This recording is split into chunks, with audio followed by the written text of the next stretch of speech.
আকাশবাণী খবর পড়ছি দেবাঞ্জলি মণ্ডল। প্রথমে বিশেষ বিশেষ খবর। লোকসভায় ফৌজদারি আইন সংক্রান্ত 3টি বিল পাশ হয়েছে। একই সঙ্গে পাশ হয়েছে টেলিযোগাযোগ বিল 2023। দেশের কোভিড পরিস্থিতি নিয়ে কেন্দ্রীয় স্বাস্থ্য পরিবার কল্যাণমন্ত্রী ড মনসুখ মান্ডাভিয়া সব রাজ্য ও কেন্দ্রশাসিত অঞ্চলের সঙ্গে পর্যালোচনা বৈঠক করেছেন। রাষ্ট্রপতি দ্রৌপদী মুর্মু বলেছেন 2047 সালের মধ্যে ভারতকে উন্নত রাষ্ট্র হিসেবে গড়ে তোলার ক্ষেত্রে শিক্ষা ও স্বাস্থ্য ব্যবস্থার বিকাশ অত্যন্ত গুরুত্বপূর্ণ। 2023-এর সাহিত্য একাডেমি পুরস্কার প্রাপকদের নাম ঘোষিত হয়েছে। সরকার জাতীয় ক্রীড়া সম্মান 2023 ঘোষণা করেছে। 3 ম্যাচের একদিনের ক্রিকেট সিরিজের শেষ ম্যাচে ভারত আজ দক্ষিণ আফ্রিকার মুখোমুখি হবে। এদিকে মহিলাদের একমাত্র টেস্টে ভারত খেলবে অস্ট্রেলিয়ার বিরুদ্ধে। আসছি বিস্তারিত খবরে। ভারতীয় ন্যায় সংহিতা দ্বিতীয় 2023, ভারতীয় নাগরিক সুরক্ষা দ্বিতীয় 2023 এবং ভারতীয় সাক্ষ্য বিল দ্বিতীয় 2023 লোকসভায় পাশ হয়েছে। 1860 সালে তৈরি ইন্ডিয়ান প্যানেল কোড বা ভারতীয় দণ্ডবিধি প্রতিস্থাপিত হবে ভারতীয় ন্যায় সংহিতা দিয়ে। ভারতে ফৌজদারি অপরাধের প্রধান আইন ছিল এটি। 1898 সালের ক্রিমিনাল প্রসিডিওর অ্যাক্ট বা ফৌজদারি দণ্ডবিধি প্রতিস্থাপিত হবে ভারতীয় নাগরিক সুরক্ষা সংহিতা দ্বারা। গ্রেফতার, বিচার প্রক্রিয়া এবং জামিনের পদ্ধতির সংস্থান রয়েছে এতে। 1872 সালের ইন্ডিয়ান এভিডেন্স অ্যাক্ট বা ভারতীয় সাক্ষ্য আইন প্রতিস্থাপিত হবে ভারতীয় সাক্ষ্য বিল 2023-এ। এই আইনটি ভারতীয় আদালতে সাক্ষ্য প্রমাণের গ্রহণযোগ্যতা নিয়ন্ত্রণ করে। সমস্ত দেওয়ানি ও ফৌজদারি কার্যক্রমের ক্ষেত্রেই এটি প্রযোজ্য। এই আইনগুলিতে এফআইআর থেকে কেস ডায়েরি থেকে চার্জশিট এবং চার্জশিট থেকে রায়দান পর্যন্ত পুরো প্রক্রিয়াটি ডিজিটাইজড করে রাখার সংস্থান রয়েছে। কেন্দ্রীয় স্বরাষ্ট্রমন্ত্রী অমিত শাহ এই 3টি ফৌজদারি বিলকে রূপান্তরমূলক বলে বর্ণনা করেছেন। এই সংক্রান্ত প্রচলিত আইনগুলি সম্পর্কে বলতে গিয়ে শ্রী শাহ বলেন, এগুলি সবই 150 বছরের পুরনো ব্রিটিশ আমলের আইন এবং প্রধানমন্ত্রী নরেন্দ্র মোদী এই ঔপনিবেশিক যুগের আইনগুলি থেকে দেশকে মুক্ত করার সিদ্ধান্ত নিয়েছেন। বর্তমান আইনে শুধু শাস্তিমূলক ব্যবস্থা নেওয়ার বিধান থাকলেও মানবিক দৃষ্টিভঙ্গির কথা মাথায় রেখে নতুন আইন প্রণয়ন করা হয়েছে। पाश्चात्य विचारों के जो अंग्रेज शासन में लाए गए कानून थे उसमें न्याय का उद्भव दंड में से होता है। हमारे यहाँ विक्टिम को न्याय देना और वो दंड के माध्यम से और कोई इस तरह की गलती न करे, इस तरह का समाज के अंदर एक एग्जाम्पल प्रस्तापित करने के लिए ये दंड का प्रोविजन है। ये नए जो 3 कानून लेकर मैं आया हूं वो मूल भारतीय न्याय के संहिता के आत्मा को प्रगटीकरण देने वाले कानून है। आजादी के इतने सालों के बाद पहली बार ये तीनों अपराध की सिस्टम को चलाने वाले कानूनों का मानवीयकरण होगा। কয়েকটি সংশোধনী সহ লোকসভায় গতকাল টেলিযোগাযোগ বিল 2023 পাশ হয়েছে। টেলিযোগাযোগ পরিষেবা এবং নেটওয়ার্কের উন্নয়ন, সম্প্রসারণ এবং কাজকর্মের সামগ্রিক উন্নতি ঘটানোর সংস্থান রয়েছে এই বিলে। এতে বলা হয়েছে, টেলিকম পরিষেবা প্রদানকারীদের আবশ্যিকভাবে যে কোনো বায়োমেট্রিক ভিত্তিক শনাক্তকরণ প্রক্রিয়ার মাধ্যমে ব্যবহারকারীদের পরিচয় যাচাই করতে হবে। টেলিকম সম্পর্কিত অনুমোদন প্রদান এবং স্পেকট্রাম বণ্টন করবে কেন্দ্রীয় সরকার। রাজ্যসভায় কেন্দ্রীয় পণ্য পরিষেবা কর দ্বিতীয় সংশোধনী বিল 2023 গতকাল আলোচনা ও পাশের জন্য উত্থাপিত হয়। কেন্দ্রীয় পণ্য পরিষেবা কর সিজিএসটি আইন 2017 সংশোধন করার সংস্থান রয়েছে এই বিলে, যার ফলে কেন্দ্রীয় সরকার আপিল করার জন্য একটি ট্রাইব্যুনাল গঠনের অনুমতি লাভ করে। বিলটি উত্থাপনের সময় অর্থমন্ত্রী নির্মলা সীতারামন বলেন, মাদ্রাজ হাইকোর্টের নির্দেশে সিজিএসটি অ্যাক্ট 2017 দুটি ধারা বাতিল হয়।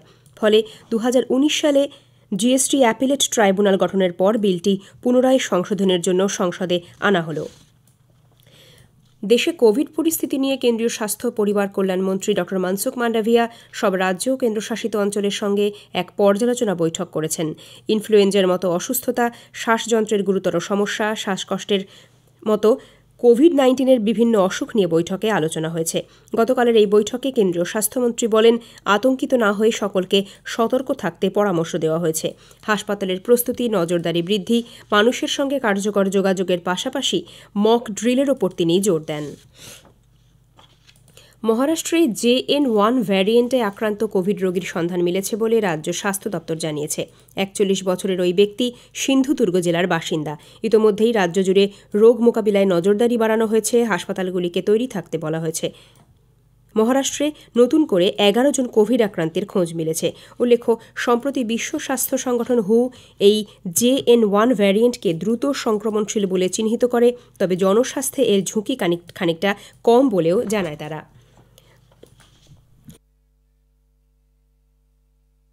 মহারাষ্ট্রে শিবসেনার অভ্যন্তরীণ দ্বন্দ্বের প্রেক্ষিতে বিধায়কদের সদস্যপদ বাতিলের আবেদনের ওপর অধ্যক্ষ রাহুল নারওয়েকর শুনানির প্রক্রিয়া শেষ করেছেন।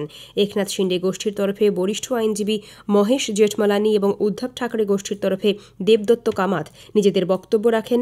উল্লেখ্য, সুপ্রিম কোর্ট আগামী 10ই জানুয়ারির মধ্যে বিষয়ে সিদ্ধান্তে পৌঁছানোর জন্য অধ্যক্ষ রাহুল নারওয়েকরকে নির্দেশ দিয়েছিল। এই খবর আপনারা শুনছেন আকাশবাণী থেকে। রাষ্ট্রপতি দ্রৌপদী মুর্মু বলেছেন, 2047 সালের মধ্যে ভারতকে উন্নত রাষ্ট্র হিসেবে গড়ে তোলার ক্ষেত্রে শিক্ষা ও স্বাস্থ্য ব্যবস্থার উন্নয়ন গুরুত্বপূর্ণ ভূমিকা পালন করবে। সেকেন্দ্রাবাদে গত সন্ধ্যায় MNR শিক্ষা প্রতিষ্ঠানের সুবর্ণ জয়ন্তী উদযাপন অনুষ্ঠানে অংশ নিয়ে তিনি বলেন, স্বাস্থ্য ও শিক্ষাক্ষেত্রে মহিলা ও বঞ্চিতদের চাহিদাকে অগ্রাধিকার দিতে হবে। গ্রামীণ এলাকার বাসিন্দাদের সঠিক পরিষেবা প্রদানের ওপরও বিশেষ গুরুত্ব আরোপ করেন তিনি। এর আগে তেলেঙ্গানার ভুদান পোচামপল্লিতে রাষ্ট্রপতি তাঁতিদের সঙ্গে মতবিনিময় করেছেন। পোচামপল্লি শিল্পকে আরও উন্নত করার আশ্বাস দেন তিনি।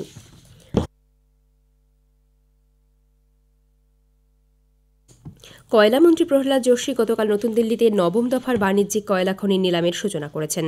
তিনি জানান, এই পর্যায়ে 26টি খনি নিলামে উঠছে। 2030 সালের মধ্যে দেশে বিদ্যুতের চাহিদা দ্বিগুণ বৃদ্ধি পাবে। জ্বালানি নিরাপত্তার ওপর জোর দিয়ে কার্বন নিঃসরণ কমাতে ভারতের ব্যতিক্রমী উদ্যোগের প্রশংসা করেন তিনি। মন্ত্রী বলেন, বর্তমানে বিশ্ব অর্থনীতির চালিকা শক্তি হয়ে উঠেছে ভারত। আগামী 2-3 বছরের মধ্যে তৃতীয় বৃহত্তম অর্থনীতির তকমা অর্জন করবে দেশ।